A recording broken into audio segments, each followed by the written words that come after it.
मुझे प्यार हुआ था, इकरार हुआ था। मुझे ऐसा लग रहा है जैसे मैंने अपने ख्वाबों को पूरी आग लगा दी।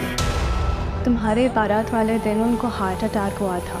मोहब्बत सच्ची। खुदा की कसम मुझे नहीं पता था यार, और अगर मुझे पता होता तो मैं क्यों करता तुमसे निकाह। काश मैंने अपनी मोहब्बत पे यकीन किया था।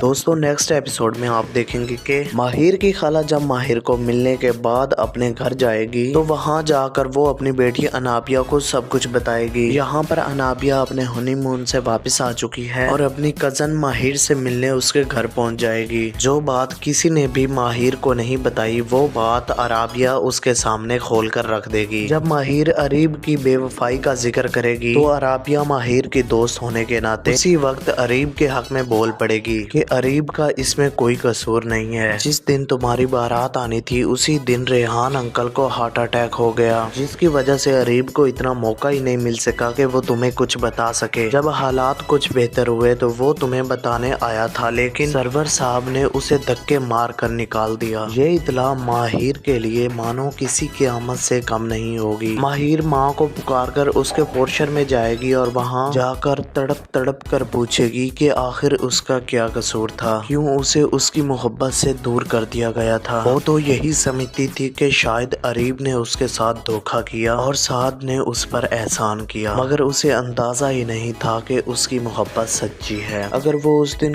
कुछ देर अरीब का इंतजार कर लेती तो आज उसकी जिंदगी इस तरह की ना होती। यहाँ पर माहिर को लगता है कि शायद साद के साथ जानबूझकर उसके घर वालों ने उसकी शादी कर दी, क्योंकि उसके वालिद यही चाहते थे कि साद के साथ ही उसकी शादी हो। यही बात माहिर को तड़पा कर रख देगी और वो जाकर साद के सामने भी फटक पड़ेगी और कहेगी जब तुम्हें मालूम था कि अरीब के वालिद की डेथ हो चुकी है तो तूने इस निकाह के लिए हामी क्यों भरी। तब साद उसके सामने कसमें खाकर कहता है कि मुझे मालूम नहीं था, और मुझे मालूम होता अगर तो मैं ये निकाह ये शादी कभी भी ना करता। और ये बात सच भी है, अगर साद माहिर के लिए मंगनी भी तोड़ सकता है तो क्या वो शादी के लिए हाँ कर सकता है। अब माहिर को एक दफा फिर से अरीब की फिक्र पड़ गई है। जब से उसे अपनी मोहब्बत का एतबार वापस मिला है उसे लगता है कि उसने अपने ही ख्वाबों को अपने ही हाथों जला दिया है। माहिर को अब एक दफा फिर से पछतावे घेरना शुरू हो जाएंगे। अब देखा जाए कि माहिर ने शादी करने के बाद ना ही अरीब से राब्ता किया है। जैसे ही माहिर को मालूम होगा तो अरीब की तड़प एकदम से नजर आना शुरू हो जाएगी। दोस्तों आप भी कमेंट सेक्शन में अपनी राय का इज़हार जरूर कीजिएगा, वीडियो को लाइक कीजिएगा, चैनल को सब्सक्राइब कीजिएगा। ओके, अल्लाह हाफिज।